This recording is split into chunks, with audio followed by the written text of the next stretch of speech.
اعوذ باللہ من الشیطان الرجیم بسم اللہ الرحمن الرحیم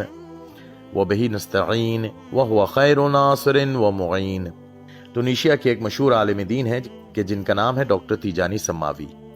ایک دن ان کا مناظرہ ہوا یونیورسٹی آف بغداد کے ایک پروفیسر کے ساتھ کہ جن کا نام ہے پروفیسر منعم۔ یہ مناظرہ اس وقت کا ہے کہ جب ڈاکٹر تیجانی سماوی کا شمار اہل سنت کے جید علماء میں سے ہوتا تھا۔ ڈاکٹر سماوی نے ان سے یہ کہا کہ علی ابن ابی طالب علیہ السلام کو آپ لوگ رسول اللہ صلی اللہ علیہ وآلہ وسلم کے برابر سمجھتے ہیں، اور اس کی دلیل یہ ہے کہ آپ لوگ کبھی بھی ان کے نام کے آگے رضی اللہ تعالی عنہ یا کرم اللہ وجہہ نہیں لکھتے، بلکہ علیہ السلام یا علیہ الصلاۃ والسلام لکھتے ہیں، حالانکہ یہ آیت مبارکہ موجود ہے، ان اللہ وملائکتہ یصلون علی النبی یا ایھا الذین آمنوا صلوا علیہ وسلموا تسلیما، یعنی اللہ اور اس کے ملائکہ نبی پر درود بھیجتے ہیں، اے ایمان والو تم بھی ان پر درود و سلام بھیجو جیسے سلام بھیجنے کا حق ہے، اللہم صل علی محمد و آل محمد۔ تو ڈاکٹر سماوی نے کہا کہ ادھر تو فقط اور فقط نبی پر درود بھیجنے کا حکم ہے اور آل محمد کا تو تذکرہ ہی نہیں ہے۔ پروفیسر منعم نے جواب دیا کہ آپ نے درست فرمایا ہے کہ علی ابن ابی طالب علیہ السلام کے نام کے ساتھ ہم علیہ السلام یا علیہ الصلاۃ والسلام لکھتے ضرور ہیں، بلکہ ہم تو اہل بیت علیہ السلام میں تمام ہستیوں کے ناموں کے ساتھ علیہ السلام لکھتے ہیں۔ البتہ یہ اس لیے نہیں ہے کہ ہم ان کو رسول اللہ صلی اللہ علیہ وآلہ وسلم کے برابر سمجھتے ہیں، بلکہ ہمارا عقیدہ تو ہے ہی یہی کہ ہم رسول اللہ صلی اللہ علیہ وآلہ وسلم کو تمام مخلوقات میں سب سے افضل سمجھتے ہیں۔ اب جہاں تک رہی آپ کی یہ بات کہ ہم علیہ السلام کیوں لکھتے ہیں، تو وہ اسی آیہ مبارکہ کی وجہ سے ہے جو آپ نے خود ابھی پڑھ دی۔ تو انہوں نے تعجب سے پوچھا کہ وہ کیسے؟ انہوں نے کہا کہ کبھی آپ نے اس آیہ مبارکہ کی تفسیر پڑھی ہے؟ تمام اہل سنت اور اہل تشیع کے مفسرین نے اس آیہ مبارکہ کے ذیل میں کیا لکھا ہے، کیا تفسیر کی ہے؟ کبھی کتب احادیث اہل تشیع اور اہل سنت میں اس آیہ مبارکہ کے ذیل میں کیا روایات آئیں، کیا آپ نے کبھی وہ پڑھا؟ پھر کہا کہ میں آپ کو صحیح بخاری سے اور صحیح مسلم سے میں آپ کو ایک روایت سناتا ہوں، اور اس کا حوالہ یہ ہے کہ صحیح بخاری جلد نمبر 6 صفحہ نمبر 51، اور یہی روایت صحیح مسلم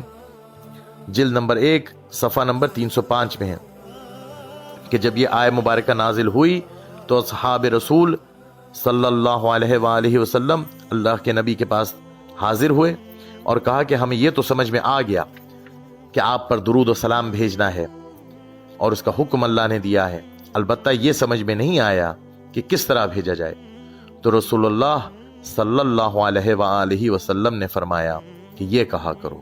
اللہم صل علی محمد و آل محمد کما صلیت علی ابراہیم و آل ابراہیم فی العالمین انک حمید مجید۔ اور پھر اسی آیہ مبارکہ کے بارے میں صواعق المحرقہ میں صفحہ نمبر 144 میں یہ آیا کہ جب اصحاب نے پوچھا اس آیہ مبارکہ کے نازل ہونے کے بعد کہ ہم آپ پر درود کیسے بھیجیں، تو حضور نے فرمایا لا تصلوا علی صلاۃ بطرا، یعنی مجھ پر دم کٹا اور ناقص درود نہ بھیجنا۔ تو اصحاب نے پوچھا کہ یہ ناقص درود کیا ہے؟ تو جواب ملا یہ نہ کہو اللہم صل علی محمد، بلکہ یوں کہو اللہم صل علی محمد و آل محمد۔ پھر پروفیسر منعم نے کہا کہ ان روایات کے علاوہ بھی تواتر سے بہت ساری روایات موجود ہیں کہ جن میں یہ کہا گیا ہے کہ درود مکمل بھیجا کرو اور آخر سے آل محمد کو حذف نہ کرنا۔ اس کے بعد پروفیسر منعم نے کہا کہ آپ اہل سنت کے 4 امام ہیں، ان میں سے ایک امام شافعی ہیں۔ امام شافعی کا ایک شعر آپ کے سامنے سناتا ہوں۔ انہوں نے فرمایا یا آل بیت رسول اللہ حبکم فرد فی القرآن انزلہ کفاکم عن عظیم القدر انکم من لم یصلی علیکم لا صلاۃ لہ، یعنی اے اہل بیت رسول، آپ کی محبت اللہ نے اپنے نازل کردہ قرآن میں فرض قرار دی ہے، جو بھی نماز پڑھے اور آپ اہل بیت پر درود نہ بھیجے تو اس کی نماز ہی نہیں ہوتی۔ یہ سننے کے بعد ڈاکٹر سماوی نے کہا کہ یہاں تک تو میں آپ سے اتفاق کرتا ہوں کہ اللہ کے نبی کے ساتھ درود میں آل محمد بھی شریک ہیں، بلکہ ہم تو درود میں آل محمد کے ساتھ اصحاب رسول کو بھی شامل کرتے ہیں، لیکن ہم یہ قبول نہیں کرتے کہ جہاں علی ابن ابی طالب کا علیحدہ سے نام آ جائے تو وہاں ہم علیہ السلام لکھ دیں۔ ڈاکٹر سماوی نے یہ بات تو کر دی، لیکن یہ نہیں سوچا کہ آل محمد علیہ السلام کے لیے تو بے تحاشا روایات موجود ہیں، ان کو اللہ کے نبی کے ساتھ درود میں شامل رکھو، لیکن کہیں پر بھی اصحاب کے لیے بھی کوئی ایسی روایت موجود ہے کہ نہیں، یہ انہوں نے نہیں سوچا۔ بہرحال پروفیسر منعم نے ڈاکٹر سماوی سے پوچھا کہ کیا آپ صحیح بخاری کو مانتے ہیں؟ ڈاکٹر سماوی نے کہا کیوں نہیں مانتے، بلکہ ہم تو کہتے ہیں کہ اللہ کی کتاب کے بعد صحیح ترین کتاب صحیح بخاری ہی ہے۔ تو پروفیسر منعم نے کہا کہ اگر میں آپ کو صحیح بخاری میں دکھا دوں کہ علی ابن ابی طالب کے نام کے ساتھ علیہ السلام لکھا ہے تو پھر آپ کیا کہیں گے؟ پروفیسر سماوی نے کہا کہ ایسا ہو ہی نہیں سکتا، میں نہیں مان سکتا کہ صحیح بخاری کے اندر علیہ السلام لکھا ہو علی ابن ابی طالب کے نام کے ساتھ۔ تو پروفیسر منعم نے صحیح بخاری کھول دی اور دکھایا کہ یہ دیکھیے علی ابن ابی طالب کے نام کے ساتھ علیہ السلام لکھا ہوا ہے۔ اب یہ جو ڈاکٹر سماوی نے دیکھا تو اس کو دیکھ کر سٹپٹا گئے اور الٹ پلٹ کر کے اس کتاب کو دیکھنے لگے کہ یہ واقعی صحیح بخاری بھی ہے کہ نہیں، اور پھر دیکھ کے کہا کہ واقعی ہے تو صحیح بخاری ہی ہے۔ پھر پروفیسر منعم نے کچھ اوراق اور پلٹائے اور دکھایا کہ جہاں علی ابن الحسین کا نام لکھا ہے تو وہاں پہ بھی علیہ السلام لکھا ہے۔ اب ڈاکٹر سماوی نے کہا کہ میں مزید پریشان ہو گیا اور پھر دیکھنے لگا کہ یہ واقعی صحیح بخاری ہے یا میں کچھ اور کوئی کتاب پڑھ رہا ہوں، تو دیکھا کہ یہ مصر سے شرکت حلبی کی چھپی ہوئی ہے۔ مجھے یقین ہو گیا کہ واقعی یہ سب کچھ جو فرما رہے ہیں یہ درست ہے، اب میرے پاس ماننے کے علاوہ اور کوئی چارہ نہیں تھا۔ تو یہ تو تھا وہ مناظرہ جو ڈاکٹر سماوی اور پروفیسر منعم کے درمیان قرار پایا۔ لیکن حال ہی میں ایک عالم دین جو اپنے آپ کو شیعہ کہتے ہیں، اسی موضوع سے متعلق ایک بیان صادر کیا ہے، جس میں انہوں نے کہا ہے کہ شیعوں کو بہت برا لگتا ہے کہ جب وہ اہل بیت علیہ السلام کے ناموں کے ساتھ رضی اللہ تعالی عنہ کوئی بھی اگر لکھتا ہے، حالانکہ امام حسین علیہ السلام اس آیہ مبارکہ کے مصداق ہیں، یا ایتها النفس المطمئنہ ارجعی الی ربک راضیۃ مرضیہ، اور راضیہ سے مراد یعنی امام حسین علیہ السلام اللہ سے راضی، راضیہ، اور مرضیہ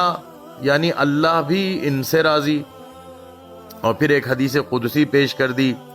حضرت زہرا سلام اللہ علیہا کے بارے میں، ان اللہ یرضی لرضاہا، کہ اللہ تعالی سیدہ کے راضی ہونے سے ہی راضی ہوتا ہے۔ اب مولوی صاحب نے یہ کہا کہ جس کا لب یہ تھا کہ اللہ کی بارگاہ میں رضا اور رضوان کا ایک خاص اور بہت بلند مقام ہے، اگر اہل بیت علیہ السلام کے نام کے ساتھ رضی اللہ تعالی عنہ لکھ بھی دیا جائے تو کوئی حرج نہیں ہے۔ مولوی صاحب کی خدمت میں سوال کیے جاتے ہیں، 3 سوال کیے جاتے ہیں، اور وہ یہ: نمبر 1، کیا وہ جانتے ہیں کہ جب رضی اللہ عنہ لکھا جاتا ہے تو سنی شیعہ کے نزدیک اس کا مطلب یہ ہوتا ہے کہ اللہ ان سے راضی ہو، یہ نہیں ہوتا کہ اللہ ان سے راضی ہے۔ نمبر 2، کیا یہ بھی جانتے ہیں کہ علیہ السلام کا لغوی مفہوم یہ ہے کہ ان پر سلام ہو؟ اب